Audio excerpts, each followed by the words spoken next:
আসসালামু আলাইকুম, কেমন আছেন আপনারা সবাই? আজকে আমরা খাসির বারবিকিউ করব। তো আজকে কিভাবে এটা রান্না করলাম বা ম্যারিনেট করলাম সেটা আপনাদেরকে দেখাবো। প্রথমেই খাসির দুইটা রান্নিয়ে নিয়েছি, তারপরে এটাকে ভালোভাবে একটু কুচিয়ে নিতে হবে। এখন আমরা আদা রসুন বাটা দিয়ে দিব। এখন দিতে হবে গরম মশলার গুঁড়া। গরম মশলার গুঁড়া না থাকায় আমরা গরম মশলাকে পেস্ট করে দিয়েছি। তারপর দিয়ে দিব লেবু। লেবু দিলে মাংসের যে গন্ধটা সেটা থাকে না। তারপর দিয়ে দিতে হবে মরিচ। মরিচ একটু বেশি পরিমাণে দিতে হবে, কারণ যেহেতু এটা খাসির মাংস। তারপর দিয়ে দিব হলুদ। এখন রাঁধুনির যে বারবিকিউ মশলাটা সেটা দিয়ে দিব।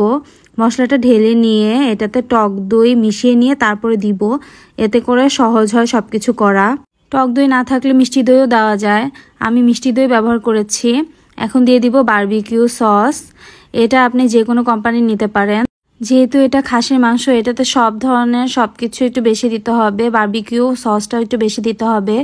এখন স্বাদ মতন লবণ দিয়ে এটাকে ভালো করে মেখে নিতে হবে। আমি আমার হাত দিয়েই করেছি, আপনারা গ্লাভস পরে নিতে পারেন। এখন যেহেতু গ্রামের মানুষ, এখন গ্রামে রান্না করছি, তো হাত দিয়ে এভাবে মেখে নিব। তো এখন আমরা একটু সরিষার তেল দিয়ে দিব। এটা দেওয়ার পরে একটু মেখে তারপর আমরা ফ্রিজে রেখে দিব। যত বেশিক্ষণ ধরে ম্যারিনেট করা যায় ততই ভালো। ফ্রিজে রাখার সময় অবশ্যই এটাকে ঢাকনা দিয়ে ঢেকে দিতে হবে, নয়তো এটা শক্ত শক্ত হয়ে যাবে। এই তো এখন আমরা পুড়িয়ে নিব। গ্রামের বাড়িতে যেহেতু পুরানোর মেশিন নাই, তাই আমরা নিজেরা বানিয়ে নিয়েছি। আব্বু, আমি, তুলি, আম্মু সবাই মিলে আমরা এটাকে পুড়িয়েছি। আমরা সবসময় সব কাজ একসাথে মিলেমিশে করি, তাহলে কারোরই কষ্ট হয় না। খাসিটা কত সুন্দরভাবে পুড়ে গিয়েছে, এত মজা হয়েছে। আমি আবার নিজে রায়তাও বানিয়ে ফেলেছি।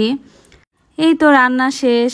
এটা আমাদের গ্রামীণ পরিবেশে রান্না বান্না করা। এখন আমাদের খাবারের পালা। Thanks for watching. আল্লাহ হাফেজ। To follow my page.